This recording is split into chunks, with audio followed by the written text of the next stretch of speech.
So, mountains in art. We're going to be focusing on landscapes, particularly mountainscapes. I've done a lecture on seascapes a while ago. This is actually a lecture from a few years ago that has some additions, some subtractions. But even so, it was kind of a big lecture, so I thought it might be a good one to repeat. And I don't know if I put it in this class syllabus last time. In any case, mountains in art. And this is JMW Waterhouse, 1875. And it is based on the story from Shakespeare, 17th century. So it's called Miranda the Tempest, 1916. And so he's producing this 300 years later. But of course, the story of Shakespeare is still very, very much popular. My minor was in English Lit. In any case, The Tempest, this is one of his more romantic plays, written late in his career. And there is a lot going on in this particular work. Um, this brave vessel carries Miranda's future lover, Ferdinand, who is overtaken by the waves and dashed. Waterhouse shows his skill as Miranda braces herself against the rising storm, her thick auburn hair, the fabric gripped by the winds. Her pale hand to her breast shows the moment when she cries, "Against my very heart, poor souls, they perished. Had I been any god of power, I would have sunk the ship within the earth." In any case, it's very dramatic, and there's a lot of movement to it. Movement to her dress. You see the sense of the waves going to and fro. You see the ship going down against the rocks. There's a lot going on. This is a narrative painting. It tells a story, and it's always very helpful when the title reflects the story. It kind of gives us a nudge of what it's about. Okay, so here's another mountain work. This is a detail or part of a painting that's pretty famous, and most of you probably immediately recognized it. You recognized it from the heavy brushwork, the thick impasto, which means a thick application of paint, and of course the very, very swirling dynamic qualities as well, of which, of course, Vincent van Gogh is very, very well known. So this is, of course, Starry Night. And so certainly I would say I can make a pretty strong argument that this is his most famous work. So it's swirling, it's emotional, it's active, it's gestural. Expressionistic is a word it's almost always used when describing it. Again, a thick impasto, a thick application of paint. The cypress tree was a positive image for him. Now, in art history, a cypress tree sometimes means a symbol of death, but not in this one, because we have concrete evidence that proves otherwise. He wrote letters to his brother Theo, sometimes pronounced Theo, tomato, tomato, but in any case, he wrote letters to his brother Theo that the cypress tree was lovely to him. He thought it was beautiful. And so I would say this is positive, therefore. Now you could make the argument, well, on some subliminal level, it also reflected his feelings about death. You could probably say that as well on some subliminal level. But again, concretely, we know that he thought the cypress tree was beautiful. The church is one of the central aspects of this work. Vincent van Gogh's family was extremely religious. He was brought up in a very religious family. There were pastors in the family. At one point in time, he was studying to be a pastor. He was extremely fervent, and it wasn't very successful for him. He made people a little uncomfortable. He was a little intense. And we know that from most of the stories. Now, this was inspired by a beautiful view from the asylum window, Saint Remy. Now, there's been some suggestion that those bright yellow sparks is actually a side effect of digitalis, one of the medications that he was on in the asylum. Digitalis is usually given for heart patients now, but back then, certainly it was a new medication and they were experimenting with it. And again, the bright yellow sparking, and some have suggested maybe that was a side effect of his medication. I don't think so. I think this was just his style, his experimentation. He'd been working in galleries. He was familiar with different types of art. His painting career itself was not many years, but certainly he had a long appreciation for art. Here you can kind of give an idea of scale. Sometimes I like to do this. You'll sometimes see me on a museum trip snapping pictures, especially if I can get the back of someone so that they're not identifiable, so I don't have to get their permission. But in any case, it kind of gives you an idea of the scale of the work. And it's not very large. I think most people expect when they see this to be huge. I did. I thought it would be bigger. But it's still very, very dynamic. It's gorgeous. It's probably one of the top 10 most famous artworks in the United States, if not the world. Alfred Mitchell, Mountain Range, 1925, oil on board. Now, on the board would certainly give it another texture rather than canvas as well. So, landscape painter, trained at Pennsylvania Academy of Fine Art. The work resonates with me since I have driven up and down the California and Pacific Northwest coast numerous times. And I have family up in Washington, and my daughter was in Oregon State, and literally driving back and forth in cars and diesel trucks. So in any case, this is one of those views I will actually sometimes stop and take a picture of. I have a thing for old farmhouses. Everyone has a thing. I have lots of things, but certainly this is one of the things that we find particularly compelling in my family. My younger daughter will go, "Mom, look, there's an old farmhouse." So yes, there's something about the nostalgia of that old farmhouse, sometimes in various states of repair. Some of them look like they've been there for 200 years. And then, of course, the gold background. To me, this, of course, screams California. It really does. Now, it could be almost anywhere. It has that sense too, but it has that familiarity for a lot of us. So Alfred Mitchell created evocative views of geography of San Diego using stark contrast of dark and light and subtle nuances of light at different times of day. And I was so excited when I saw that he was a San Diego artist because I was thinking it's entirely possible he was painting one of those views that you do indeed see in Central Coast and Central California. So his canyons, usually devoid of people, are a source of stillness, quiet, timelessness. It's very peaceful, I think, mostly. A representational artist, which means he's not painting abstractly. He's painting a more representationally, although certainly this has a lot of abstraction to it. You don't see every single detail. He was very influenced by modernity and very active in the San Diego art scene, friends with Thomas Eakins' wife, which certainly helped helped put one of his artworks in the San Diego Museum of Art. So in any case, this is a lovely work, and it's called In Morning Light. And again, it looks very, very Californian to me, a very Californian landscape. Now, changing artist again, this is Claude Lorraine. Claude Lorraine is a classic landscape artist. If you've studied anything about landscape painting, you've probably heard of Claude Lorraine. He is essentially one of the important ones. So here we have a Sermon on the Mount, 1656, depictions of flora and fauna. Did not require a knowledge of human anatomy, so landscape painting was perceived by many to be near the bottom of the hierarchy in art history. So I'll explain the hierarchy of art history in a little bit.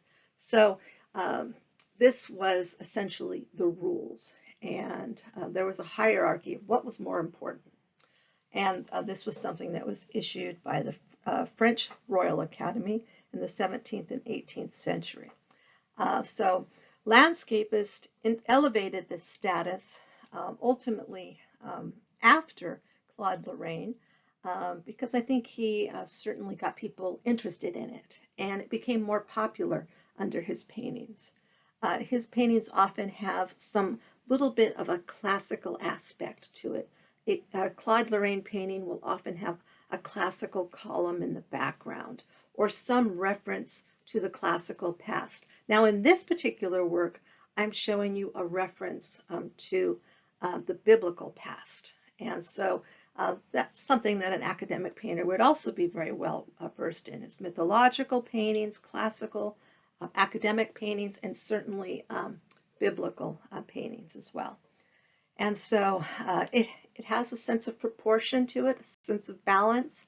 The mountain is slightly asymmetrical, but it also balances against the other mountain in the background. You have a discernible foreground, middle ground, background. Three little sections, essentially, that is divided up into. So this is the hierarchy of genres, Royal Academy of Art. The very bottom, still life painting. That is one of the first things you'll do when you take a painting class. Some of you might be taking a painting class online. One of the first things they do is, okay, let's paint some still lifes. And they'll shine a bright light on some fruit or some objects and have people sketch it. Now those are ideal because, first of all, you don't have to pay still lifes. They're not a model, so you don't have to pay them. They just sit there. The only thing you really have to work a little bit on is maybe the lighting, because maybe there's a certain type of shadows or certain type of lighting you want to show. Maybe you want it more mysterious, maybe you want it brighter. So those are choices the artist makes. Right above that, animal painting. Again, at least you are having some things that have movement to them. Certainly, I've always told a lot of my students that if you are an artist and you're a pretty good artist and you're not making money, paint animal paintings. People buy animal paintings. They buy animal paintings of their animals. So it's certainly one way to get some recognition. Landscape painting is actually above that. And then there's genre painting, portraiture, and then history painting is right above. And by history painting, I really am grouping in three things: mythological, biblical, and classical. Or historical. Maybe it's based on some battlefield, this incredible battlefield or something like that. But those are topics that were considered basically acceptable for the most part by the academies. These mythological works that are grand and huge and sweeping, or historical, or based on something like one of the stories of Christ's life or something like that. So those were kind of the traditional categories, and we call that again the hierarchy of genres. Now, a genre in art history can also mean something else, and that is, oh, what type of genre do you like to paint in? What type of painting do you like to do? So you can use it in slightly different ways, and it gets a little confusing. But the hierarchy of genres is basically which one is more important. So here it is again. The landscape is definitely emphasized more than the story. Without the title, I would not have known that this was the Sermon on the Mount. This is part of the Frick collection in New York, and it is, again, very large. That's not uncommon for some of the paintings I'm going to show you. 67 by 102 inches. The palette is very natural, very much representational, natural world. And then you have some beautiful details in the background. But without the title, you're not going to zoom in and go, what's happening on top of the mountain? And then you see that it's the Sermon on the Mount. And then, of course, you see the people below, and you have the sense that they are hopefully hearing it, because it looks like it's quite far away. He would be having to project his voice quite a bit so that the people below could indeed hear them. As a public speaker, I know exactly how hard he'd have to project in order for his voice to carry. But there is a sense that that is indeed what's happening. But then again, it's also kind of open to interpretation. You almost have the sense that he is a little bit more inclusive in the top and maybe not projecting below. Maybe people below are trying to get up there. So it does allow for some narrative. It does allow for some subjective ideas from the viewer. But at least you kind of know that it's what it's based upon. The title helps you. And there followed him great multitudes. He went up into the mountain, sat down, his disciples came to him, and he taught them, saying, Blessed are the poor in spirit, for theirs is the kingdom of heaven. And it came to pass, when Jesus ended these words, the multitudes were astonished at his teaching, which would convey the message, that passage, that indeed they are able to hear, they are able to understand. But yet, in the beginning of that passage, it almost sounds like he's just intimately talking, doesn't it? There's this interesting shift. Christ, robed in blue, very, very, very carefully defined there, and flanked by the 12 apostles, is shown seated at the summit of a rocky hill against trees. The multitudes are gathered around the base of this outcrop. Now, Christ is often portrayed, of course, in blue. Blue is the color of heaven. And so it's one of the colors that you often see, one of the part of the iconography of the image of Christ. Iconography means, of course, signs and symbols in art. And, you know, there's a lot conveyed by the rich color of blue. He's not in purple, which would have been royal, but he's still, again, wearing something that is rich in tone, that has a sense of power to it, but still quite lovely as well. And so here, again, there's a detail on the top of this, and then you can see the landscape painting below. Now, whenever you are looking at anything that is biblical, it's always wise to try to find it. At least now we can just do a Google search. But I've always told my students, if you're writing a paper about a landscape that's based on the biblical past, or has a detail from the biblical past, then yes, you'd want to make sure that you did the research to see what parts is the artist showing here. What is he emphasizing? What is he de-emphasizing? You know, is there some artistic license? And often there is. So let me move on. So again, here we have a little bit more detail. I'll give you another example, another pyramid, if you will. So 1800s, landscape is becoming more and more popular. And today, it still is pretty popular. People like having pretty pictures, something to put above the couch. It's not always very nice to have a really graphic picture above the couch. Maybe you don't want a war picture above the couch. Maybe you want something peaceful and beautiful. So again, that kind of breaks it down for you. And let me see anything else here. I think that's pretty clear. So let me move on. J.M.W. Turner, Mountain and Lake. This is one of the more representational images that you will find from J.M.W. Turner. J.M.W. Turner, often his work has more of a sense of it's atmospheric. That's the word they almost always use when they're talking about J.M.W. Turner. Every lecture I've ever heard anyway. It's atmospheric. Another term for atmospheric is let's take our hands and get them a little bit wet and lightly smear that paint just a tiny bit. It's atmospheric. So yes, I'm simplifying, but it does have that sense. Often that's one of the ways to tell if it's romanticism. It often has that slight smearing of the paint. Not always, but often. So this is a watercolor, and it indeed shows an interest in changing values of light and color. He's working 1840s. He's working a generation before Claude Monet. And yet Claude Monet gets all the credit for having this strong interest in color and light and plein air painting, which is true. It was an epiphany. It was different. It was new. But it wasn't completely original because J.M.W. Turner had been there. He was interested in the changing values of color and light as well, but in a different way. And his brushwork is nowhere near as loose as Monet's will be.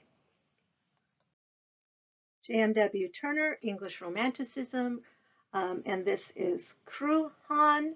Ben Mountains at Noon. And this is a castle view. And it has this beautiful, lovely, sweeping, dramatic composition, has this gorgeous rainbow. And this is, of course, Turner. But again, not nearly as atmospheric as many of his works will be, and what his more popular works, I think, are.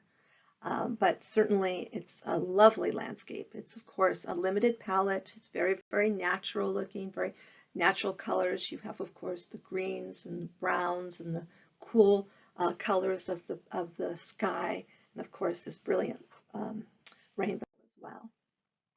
So you can kind of see what he might have seen.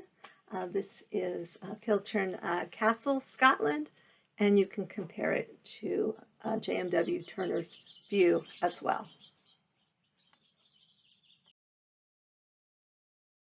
Now, yet another example of a lovely view, and this is by Paul Gauguin. There's a lot of texture to this work. You can see a lot of texture to this work.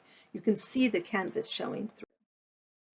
And this is, again, by Gauguin, Tahiti Landscape. So the palette is much cooler in temperature than a lot of his works. A lot of his works have a lot of oranges and reds and yellows.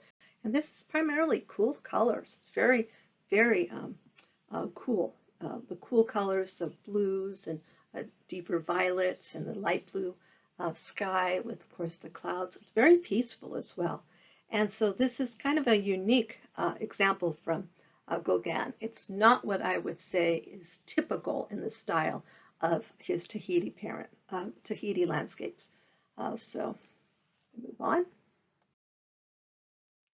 There's another travel photo. I gotta love Google. So a lot of these these TripAdvisor and whatnot, there's these wonderful scenes of people have taken on these trips. And so you do have a sense of what he might have seen, and you can see what he's representing pretty well.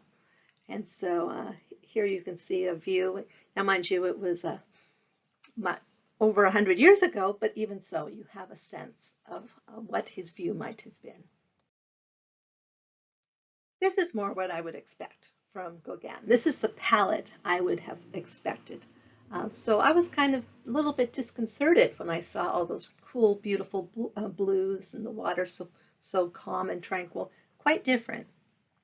So Gauguin leaves his job and family in Europe, 5 children, and his wife met, and she ends up going back to her Danish family and living with her family. They parted ways largely because he left his business, a successful business, and he was working as a stockbroker, and he decides to go paint. I think most art historians would say it was more than a little bit of a midlife crisis. Then he ends up in the islands. He travels a few of the islands indeed, Tahiti, the Marquesa Islands, Martinique, and he was very much in search of a more essential type of life. He didn't really want the industrialism. He didn't want, he wanted it to definitely be more primal, more natural, and so he leaves Europe. And indeed, I don't think he ever found that perfect sense of oh, I don't know, this sort of a wondrous, exotic landscape that he really envisioned. I don't think he ever found it, but he certainly tried. There is an excellent documentary called Perspective online, and it's a very interesting documentary that talks about Gauguin. I always struggle with Gauguin because here he ends up in the islands and he ends up with these common law wives that are 14, 15 years old, and it's disconcerting to say the least. And even if so-called it was done in that time, it's still creepy. And I do think that on some level he knew it was creepy too, because certainly he couldn't have lived in the Western world and not picked up on a bit of that. But even so, it's interesting to get a different point of view from a different art historian. So there is a kind of a longer talk on Gauguin, which I'll try to remember to post. So this is Abby Williams Hill. Sometimes it's nice to actually show women artists, especially earlier women artists, because they definitely do not get represented in art history until the mid-1900s. We really started having an awareness that this was a group that had been definitely overlooked. And by the time we get to feminism, 1960s and 70s, it's very, very clear to a lot of people that women have been overlooked. And we're still fighting it. Do we have equal representation in the art world today? No, we don't. Some estimates are between 25 to 40% is our representation in the museum. I think the 40% is generous. I think most of the time it's about 25% of the artists in a museum are women. There's a group called the Guerrilla Girls that actually do gallery counts, and it's not equal. Not yet. Maybe one day, but not yet. So this is Abby Williams Hill, painter and activist with an insatiable love of travel. I have to respect that. I have the same. And very interested in learning. She taught, she exhibited her artwork before going to New York to study under William Merritt Chase. Now there's a big name for you. A very important American artist, a teacher, a very successful artist, a very talented artist at the Student Art League. In 1889, she and her husband Frank, a physician, moved to Tacoma, so that's Washington. The Pacific Northwest offered her a plenitude of scenes to paint. Indeed, the views are absolutely sensational in the Pacific Northwest. And so she's a landscape painter, she was a social activist, and a prolific writer. And of course, we have these beautiful images. This is Lake Louise. Now, when you look at this and you go, oh, that water, it's just not even natural. No, it's not even close to what it actually looks like. It is the most unusual color. You swear it's fake. But even so, it's an exceptional view of Lake Louise, 1920s. So this is Lake Louise, Canada, somewhat near Banff. But again, the colors of the water, the aqua color, is absolutely glows, and it, even when you go there, it looks even brighter. It's hard, it's not even natural how pretty it looks. And that's because it's you're getting the color from the glaciers above it. And so some of the water is very mineral rich, and it just produces some really gorgeous colors. Hill became concerned with the threat that the commercial and tourist interest posed problems to the natural environment. Well, she was pretty early to recognize that problem. So expeditions to Mount Rainier, Hood Canal, to summer-long camping trips on Vashon Island, Hill was inspired daily by nature. She often said, I was cut out for the wilds. She preferred hiking with her 4 children, being outdoors, and wearing comfortable men's clothing through the typical female duties and fashions of the day. So that would have been a little different in her time.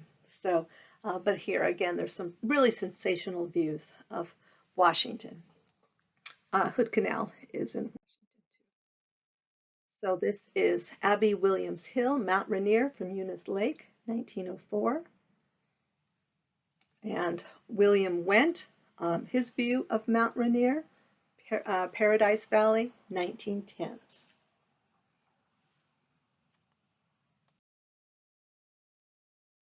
So here you can see a photograph. And again, this is 1910s, William Went.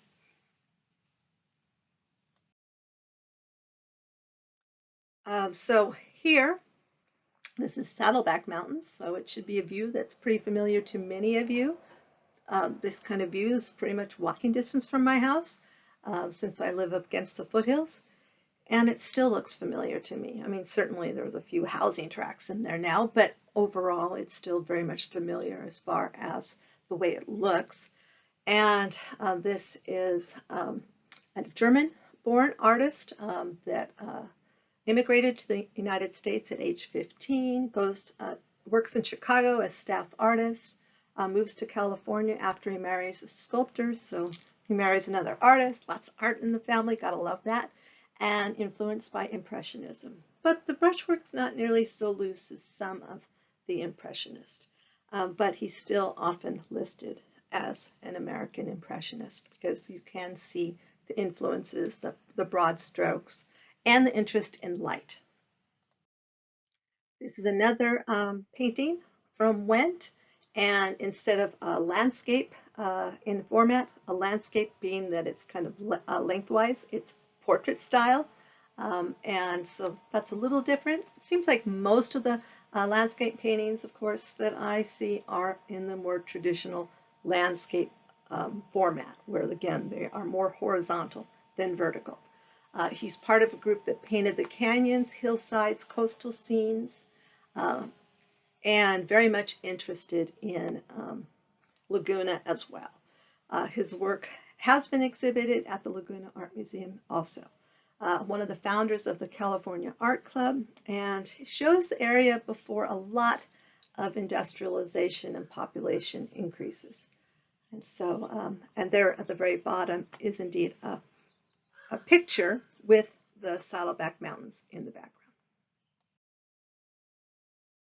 And some different views of the Saddleback Mountains, very local here. Paul Cézanne, some call him the father of modern art.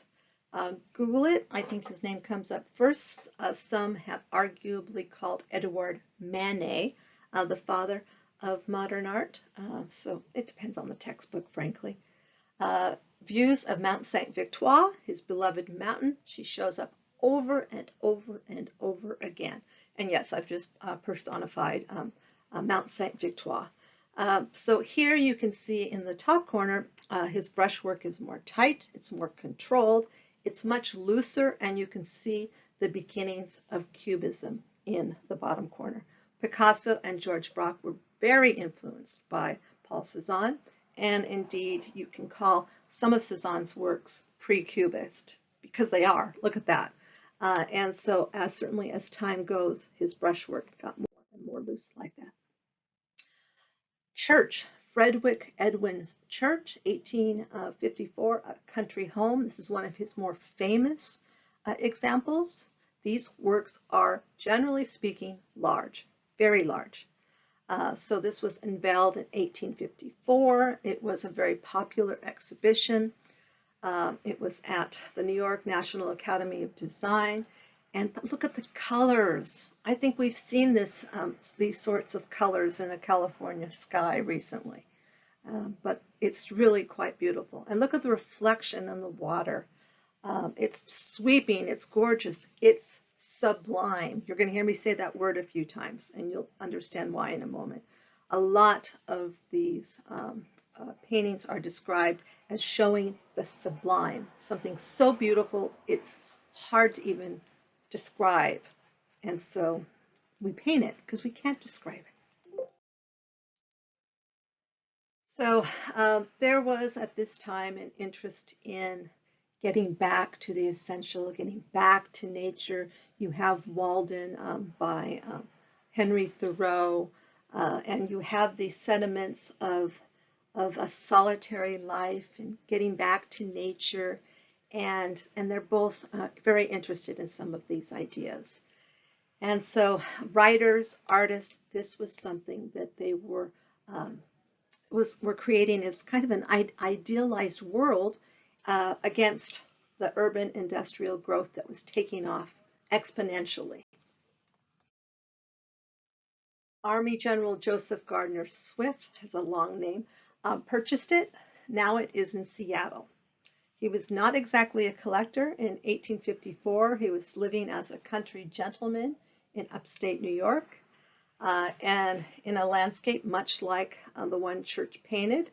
And perhaps it represented something of his own circumstance, living quietly on the lake on Lake Geneva. And so he indeed owned country homes. So part of the provenance, part of the background of this painting is that this was one of the owners. And when you study art history a lot, you'll understand provenance, or the history of an artwork, is sometimes very, very important in proving its value and its authenticity. Thomas Cole Catskill Mountain House, 1840s, Hudson River School, English-born, American painter. Fourth highest peak in the Catskills is called Thomas Cole Mountains. He died fairly young, 47 years old, from pneumonia. And he is very much the leader or the primary painter of the Hudson River School. Caspar David Friedrich, Romanticism, Mountain Peak, Drifting Clouds, shows spiritual yearning, literary connections. He's associated with Romanticism, where Thomas Cole was more associated with the Hudson River School, which I will get into a little more further. This particular work has this sort of distance and casting shadows across the landscape. You have all these beautiful clouds, kind of typical in Friedrich's work, and then through the mist you see the peaks of the mountains behind. And then you have the toppled tree in the foreground, which may and probably does show the mortality of life.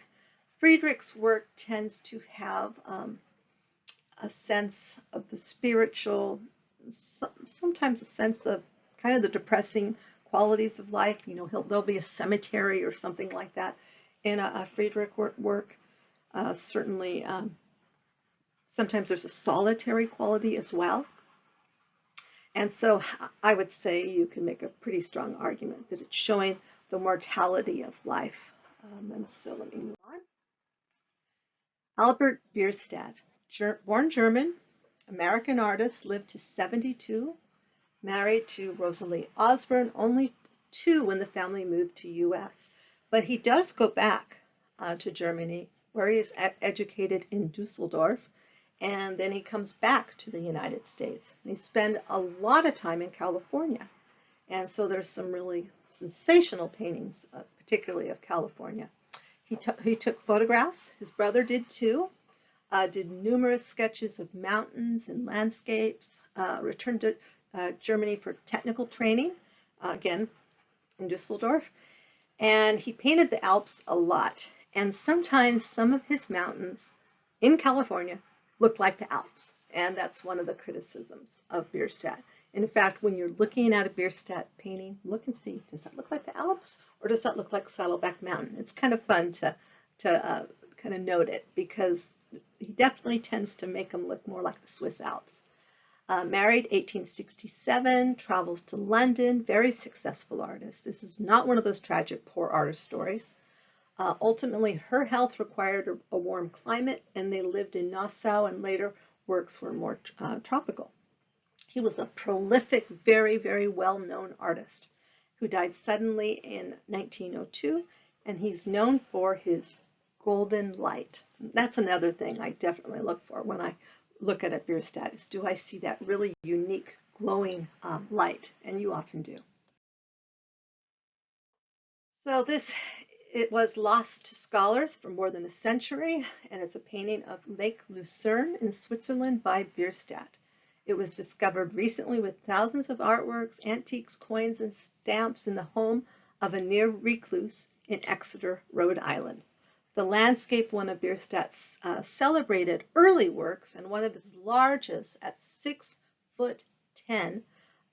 so this is big, disappeared into a private collection after it was auctioned in 1882 at an estate sale in Boston. And sometimes that happens. In private collections, we lose track of the artworks. But again, look in the back. Do those peaks maybe look a little bit pointed? Well, yeah, because this one is Switzerland. But again, when we get to the California mountains, sometimes you will see them look a little similar. So that was the criticism of Bierstadt, and frankly, it's mostly true. So, mountain scene, and he's also associated with the word Luminism. Luminism is another word that can be associated with the Hudson River School. Active between 1835 to 1870s, inspired by the Catskills and nature, influenced by Romanticism. Do you see that slight misty quality to it? Yes, you can definitely see it in this particular work.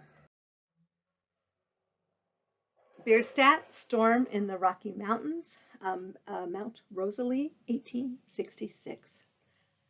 This has a sense of the sublime. This has a sense of the spiritual. You almost expect an angel to come down between the canyons. It has that sort of a spiritual aspect. You do get that in some of the Hudson River schools, a sense of God, a sense of spiritual. And again, they're large scale. They're very, very sweeping. When you stand in front of them, there's such a sense of awe, almost as if you're there looking at the view. And that's what they want. So he relied on dozens of drawings and plein air oil studies, which he would have done in preparation and then take them back to the studio, and then continued to work on these large scale works there. But they are at least going out and doing studies, at the site, painting from nature at the site with little oil studies, and then taking them into the studio and doing them more elaborately on a large scale. There's, again, a sense of grandeur, a sense of the unclaimed West, and this is Storm in the Rocky Mountains, Mount Rosalie. Albert Bierstadt, Sunrise on the Matterhorn. And then, again, he had frequent trips to Switzerland, 1860s, 1890s, and again, I think that definitely influences his California works. But here you can see a comparison, which this is nice that we have the ability to compare them with the sites that he might have seen, or at least some version of it. Matterhorn oil on paper, 21 by 29 inches. This is not very large at all, not nearly as big as most of these works. Most of these works are very large. Among the Sierra Mountains, Nevada. And again, here's an example of, quote unquote, the sublime in full force. Look at the lighting. Look at that glowing golden light in this. The lighting is intense, spiritual, and just really, really gorgeous. It's perhaps his most famous work, certainly one of them. But among the Sierra Mountains, Nevada, again, that last mountain range, I'm pretty sure I see the Swiss Alps there. But even so, it's gorgeous. So his works were popular. And here they were very dramatically sometimes shown in alcoves with draperies around them. They were huge. They had these gorgeous gold frames. Fun fact, Paul Gauguin did not like gold frames. He actually spent a great deal of money on an exhibition in Europe and reframed his works in white frames, which he thought were much, much better. He would be mortified to see all of his works today, that many of them are framed in gold, but that was something he did not like at all. Now, these particular works, they seem to lend themselves to the drama of these gorgeous gold frames, and it's especially wonderful when they're in the original frame. Sometimes the frames can be almost as valuable as the paintings themselves. Not always, but sometimes. Again, very popular, 1860s, known for these spectacular views. Immigrant, hardworking entrepreneur who had grown rich, pairing this skill as a painter with self-promotion. He unveiled his canvases as theatrical events, selling tickets, planting news stories. So he's doing basically social media before social media. Strategies that one critic described as the vast machinery of advertisement and puffery. So works were installed elaborately, darkened room, very, very dramatic, and then the work was revealed to thunderous applause. He knew how to do it. This is great. So yes, Niagara, 1869, oil on paper. This looks like a photograph. It's just absolutely stunning. Very representational, not really abstract at all. It looks like a photograph. Charles Bierstadt, his brother, produced this photograph, and this is 1870s of Niagara. Gives you a very, very good idea exactly where he viewed this from, because it's pretty close as far as the angle, as far as what you're seeing, and you have a sense of, indeed, what Bierstadt was actually looking at. So this was by his brother, because remember, they both dabbled in photography. Thomas Cole, Distant View of Niagara, 1830s. This is Oil on Wood, Hudson River School, and he's considered the founder. Again, there's that sublime, there's the glowing, glowing color. And in the 1830s, critics of this painting might go, oh, it's absolutely stunning. But they didn't necessarily like the fact that American Indians were in that scene. But a lot of these artists were very interested in showing the American West as it was. They were interested in showing American Indians. They were interested in showing their lifestyle and the peacefulness. But again, in its time, it was not always received well. And so sad, but true.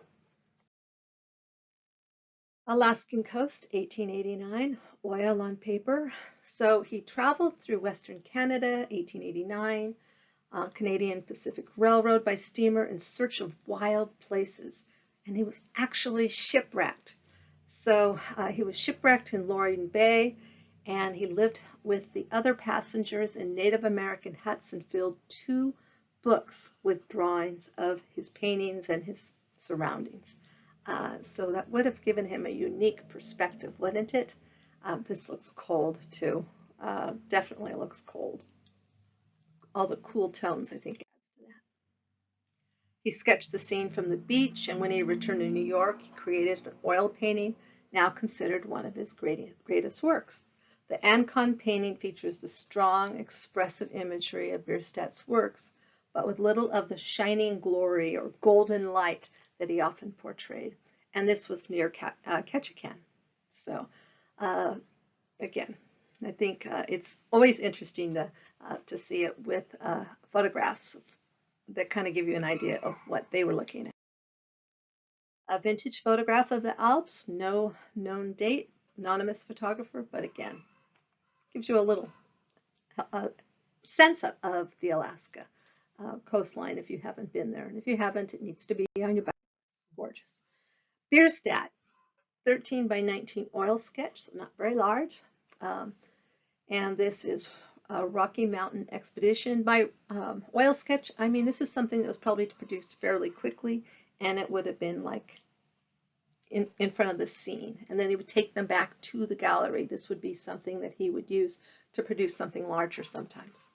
The U.S. government was sending surveyors out in the mid-1800s, and he was often one of the group. He traveled with Colonel Lander. In fact, one of the paintings he called is called Lander's Peak, which is not exactly coincidence. So a lot of times when they go on these expeditions and find these mountains, indeed they would end up referring to it as that person's mountain, which is kind of wild if you think about it. He traveled for months through several states by wagon and horse, and this is an 1860s sketch. Cathedral Rock, Yosemite, 1870s. And so you have an example of a photograph, and then you have an example of Bierstadt's rendition of it. Beautiful. So look at the reflection in the water as well. That photograph is gorgeous. And so that is Philip Kalla, photographer. Joshua Cribbs, photographer, born 1981, featured at San Francisco Airport Exhibition, Cathedral Peak and Lake, 2010. Cripps Room with a View, Yosemite Falls Trail, 2010. Don't overlook airports when you travel. Sometimes you see some pretty amazing exhibitions in airports. I'm regularly annoying my family by stopping and looking at them. Again, I've seen some really excellent exhibitions and some really amazing, sometimes very expensive artworks. Hung Lu's work is at Oakland Airport. Ansel Adams, Cathedral Lake and Peak. This is an original Ansel Adams gelatin silver photograph. And the negative is from 1960 and the print is from 1963. So he, of course, is one of the most famous photographers. Storm, Yosemite Valley, 1938. This is a black and white silver gelatin print. Swarkowski stated, his pictures have enlarged our visceral knowledge of things that we do not understand. Born in San Francisco, 1902, lived there for 60 years and spent the last 2 decades of his life in Carmel Highlands on the Big Sur coast. As a youth, he first photographed Yosemite Valley with a Kodak Brownie box camera, and Yosemite became a lifelong subject. That's a camera a lot of important photographers begin with. He said, I knew little of these basic problems of environmental conservation when I first made snapshots in and around Yosemite. I was casually making a visual diary, recording where I had been and what I had seen, and becoming intimate with the spirit of wild places. Gradually, my photographs began to mean something in themselves. They became records of experiences as well as places. People responded to them. And my interest in the creative potential of photography grew apace. My piano suffered a serious rival. Did you know that Ansel Adams was a serious piano player, thought to be encouraged to go professional, and he chose not to. Family and friends would take me aside and say, do not give up your music. The camera cannot express the human soul. Oh, can't it? I found that while the camera does not express the soul, perhaps a photograph can. These are Ansel Adams. And I doubt too many of us associate him with his music, but he was a very talented pianist. Mount McKinley and Wonder Lake, Denali National Forest, and this is in Alaska. North America's tallest mountain. He loved nature, he loved to photograph it, and he was an advocate for preserving these natural resources. But he's just incredible. His black and white photography is just amazing. It's poetic. There is a poetic quality to Ansel Adams' works. This is Denali Reflection. This is by David Munch. And certainly it's nice to have the then and now sort of a comparison. Very much gives you a sense of what Ansel Adams was seeing. He did many photographs for the National Park Service, 1950s, 60s. He made Yosemite famous. This is Waterfall, 1960, and the Nevada Fall, and this is called Rainbow, because you have the rainbow sweeping across the foreground. And it doesn't seem to hurt it that it's in black and white, does it? He recalled the sound and the fury of the waterfall. The clean air and the driving mists were unforgettable. He had a difficulty keeping his camera dry, which they wouldn't have been waterproof in that time. Sunrise Mount, Whitney, Sequoia. Look at the deep shadows and light. That contrast, that chiaroscuro, that light-dark contrast is part of his value as a photographer. He has a remarkable sense of capturing light. Vasily Kandinsky, Mountain Lake. This is much more representational than a lot of his works. If you look close, you can even see the canvas shining through in this work. There's a sense of it as if parts of it of the paint were thinly applied, and this was probably taken in his travels. Blue Mountain Landscape, 1902. Kandinsky had a thing for blue. He felt blue was spiritual. He wrote concerning the spiritual in art. He was associated with the Blue Writers Group, and so Der Blaue Reiters. And so Der Blaue Reiter was, again, a German group that was associated with an interest in the color blue. Now, he was a Russian expressionist, but he was also hanging around some German expressionists as well, most notably Gabriel Munter.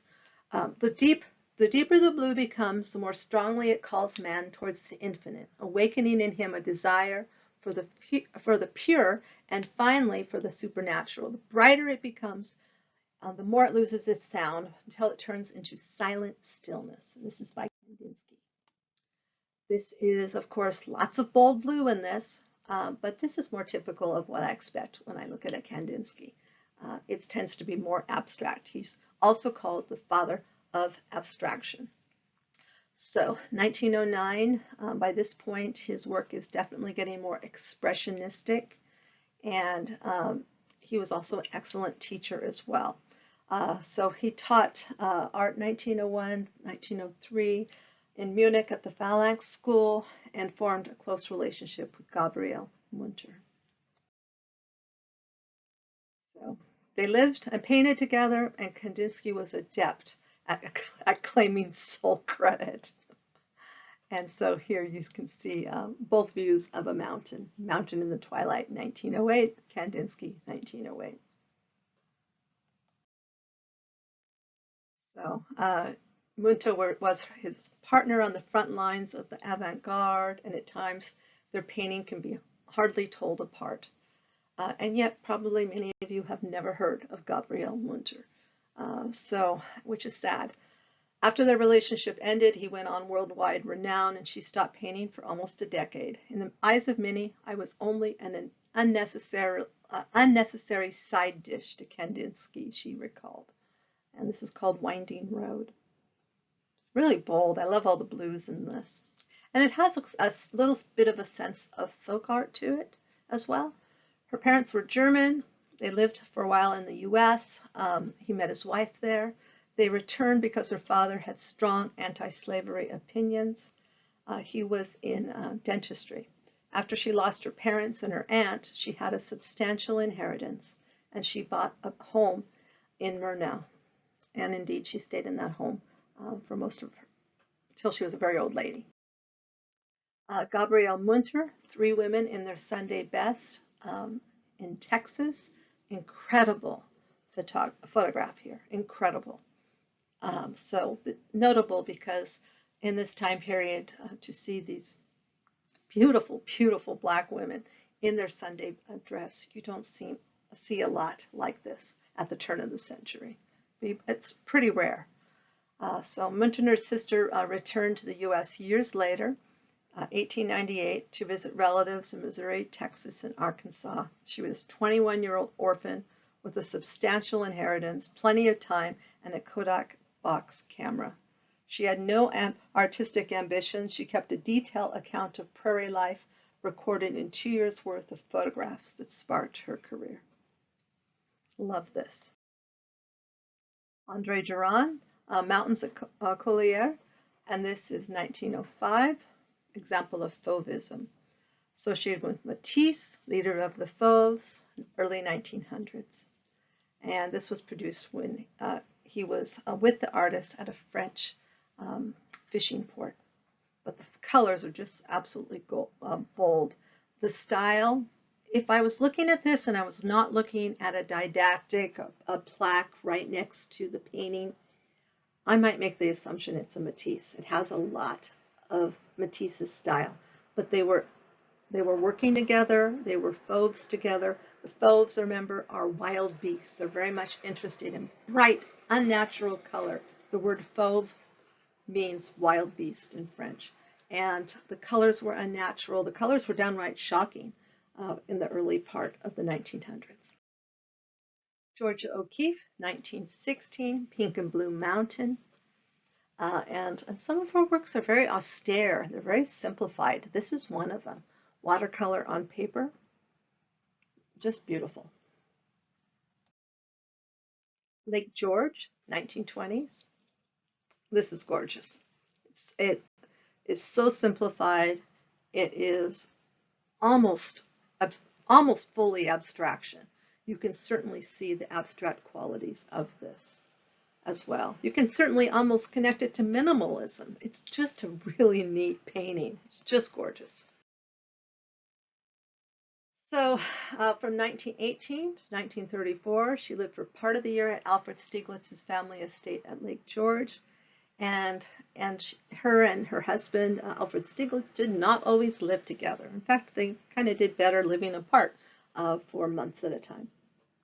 So here you can see the control photograph in contrast. But especially in the background, if you just kind of look at the background corner of that photograph and then compare it to O'Keeffe's Lake George, I think you can really see the connection. 1922, bolder, much more brilliant colors. And she's playing around with Fauvism here, perhaps. Also, maybe it was spring. Maybe there's just the color and the light was different.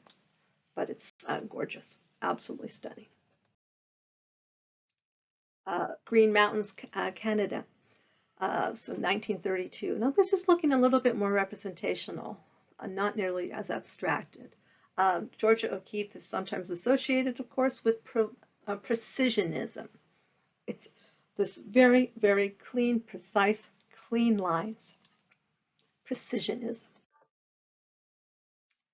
Hiroshi Hameya, 1950 to 1999. This is a photograph of Mount Fuji. Winter Starts on Mount Fuji is the name. 1962. He's one of the best-known contemporary Japanese artists.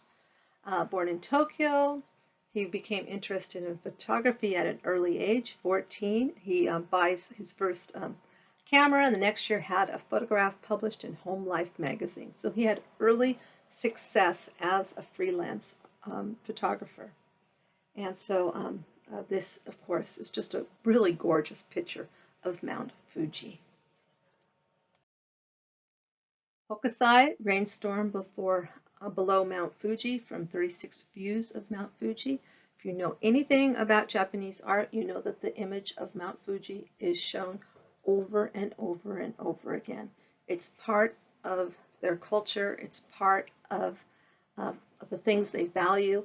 It's their Statue of Liberty to a certain extent, you know, in a much more natural form, but certainly iconic, certainly, again, very, very prized. Over the years, we've had a number of Japanese exchange students. They almost always bring you a Hokusai fan with Mount Fuji, or a handkerchief with Mount Fuji, or scarf Mount Fuji. I mean, almost across the board. It's just something that is prized, and it's part of their culture they want to share, which I think is lovely. So these prints were widely circulated and very, very influential. Hokusai, Lightning on Red Mountain, from 36 Views of Mount Fuji series. And so, yes, see, Exhibit A. Very prized, I love it. And so in 19th century Japan, learning to write and learning to draw were both very, very important skills. Hokusai, perhaps the most famous of all Japanese artists and printmakers. And these are very widely circulated. I'd be surprised if these don't look familiar to you. So, weird fact, he was not very neat. Once his home became horribly dirty, he would simply move. It is said he moved 93 times. Would have been much simpler to simply get a housekeeper, but apparently not. So in any case. Takahashi Hiroki, excuse my pronunciation, Mount Fuji from Mizukubo village. And so this is in the Shinhanga style, 1930s. So this was an art movement brought back the idea of the ukiyo-e style. Ukiyo-e means the floating world, those beautiful courtesan prints that we've talked about in some of my classes. And this is, again, a real strong interest in the return to printmaking. And so really beautiful. Does it look back to Hokusai? Definitely, I think so. So ukiyo-e defined Japanese art movement, 17th to 19th century, produced paintings and prints depicting everyday life and interest of common people, especially courtesans. And there were also, of course, this long tradition of printmaking. Type of woodblock printing flourished again in the 19th century in particular. And it's very illustrative and decorative, and it's also, again, associated with Japanese art. And so this is influence has been very strong. Mary Cassatt and also Henri de Toulouse-Lautrec, and certainly Vincent van Gogh as well. Wayne Higby. I don't do this a lot. I should probably have more ceramics in my lectures. This is a thrown bowl that's slightly altered from the circular, so not exact, which in ceramics things are not always exact. They're not always perfect. You kind of go with the imperfections.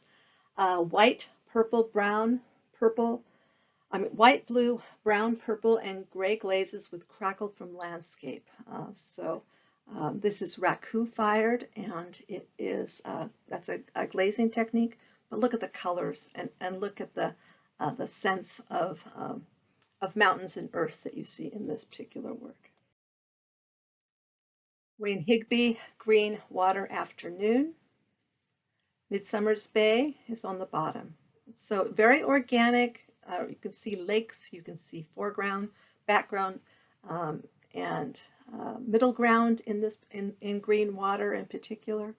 And so it's just a really beautiful ceramic works that are different, they're unusual. He traveled to the Heraclean Museum on the island of Crete, where he encountered Minoan pots of the Bronze Age. He later described the experience. He was swept away by the pots and their magnificent sense of shape and volume. And so this was his influence, he said. I became a potter, he said, when I walked into that museum. I thought that was a great quote. And look at the kind of texture and the 3D aspect that's really been fully developed in Midsummer's Bay in the corner. And this is what he's referencing. Minoan pottery, Kamara ware. Again, just really beautiful forms. Helen Frankenthaler, abstract expressionist. She's working with Jackson Pollock and Willem de Kooning, Mark Rothko, and she's doing large-scale works. And like Pollock, she's staining, she's pushing the paint around, she's using tools other than brushes, she's using paint, she's using the scratchy technique of pencil and other mediums as well. She's very exploratory as far as that goes. Mountains and Sea, one of her most famous works. Oil and Charcoal on Canvas, National Gallery of Art. Again, very abstract, but her work really grows on you. I like Helen Frankenthaler's work, but trust me, at first glance, I don't think people appreciate her work until you see her work. 23, she made her epic Mountains and Sea, and it was created using this soak stain technique. Thinning down her paint with turpentine or kerosene, the artist developed a medium that would seep into and through the weave of unprimed canvas. So she's developing her own techniques, very individualistic. The resulting stain, which often left a surrounding aura, gives a sense of perpetual movement. Yes, I think you can see that. And here you can see her working on the ground instead of on a easel. So in a similar way to Pollock, but quite different also, she's exploring. And here we have mountains and sea in a mural. So Johnson, 1930s, mountains and stream, oil on burlap. Bold, it's striking, strong outlines, folk quality, a Norwegian scene. Mattie Lou O'Kelly, Mountain Town, 1980s, so contemporary artist. Naive art, folk art, kind of reminds me of a ceramic Christmas village. It's nostalgic, it's engaging. She started painting at 60, self-taught, one of 8 children, worked as a seamstress, a waitress, and a cook, and this was based on her farm memories. Vivian Sundaram, Nalini Malani, Bhupen Khekar, Cloud Mountain. And I'm sure I mutilated the pronunciation, but forgive me. So this is 1990 reverse painting on acrylic sheet, painting on wood, mixed media.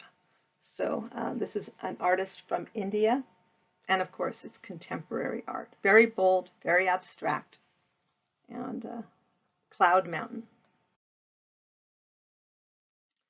Keith Salmon, a Scottish blind artist, part of a group of blind or partially blind painters producing work. This is called Breaking Mist, acrylic and pastel. So his family moved to Wales at the age of 10, fostered a love of hill walking, which endured after diabetic retinopathy robbed him of his sight in his 30s.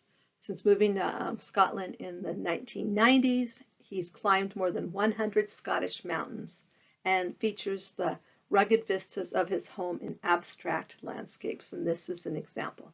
And this is from Blind Painter Who Paints What He Feels. But I thought it was just absolutely stunning. So this is Breaking Mist, acrylic and pastel. Jeff Koons, Mountains. It looks more like dessert.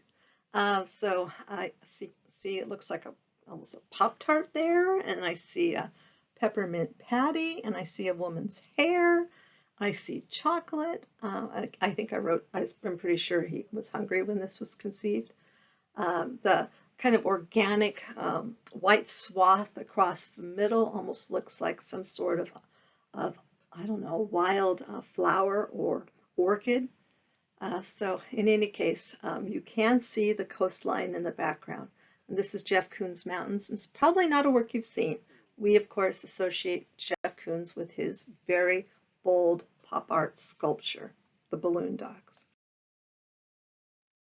He culled imagery from a wide spectrum of popular culture, especially advertising for fashion, cosmetics, food, eyelids decked in glitter and mascara, rivers of molten caramel, windswept locks of hair, and twisting roller coasters. Again, look for them. You can see an apple core there. Every time I look at this work, I see something else. And again, I think it's pretty interesting. So I'll give you a minute just to explore it. Hee Yun Chang, Wo Yu, artistic performance can be distinguished from everyday life only when it's given a certain intensity. I want my work to move people, or certainly puzzle people, I think. Born 1967, he lives and works in Beijing. His hallmark is pain. And here he is, of course, surrounded by this rock mountain. In Dream of Traveling, he gradually emerged from a pile of 999 rocks while painting on each of them the imaginary roots of a spiritual ascension. Okay. And you also have Mount Fuji in the background, so note that. He subjects himself to devilish regimens of self-torture, then sells photographs, videos, and paintings of his agonies.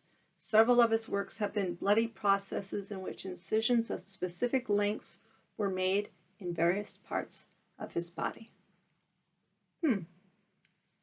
Okay, my background is in contemporary, cutting-edge, avant-garde art.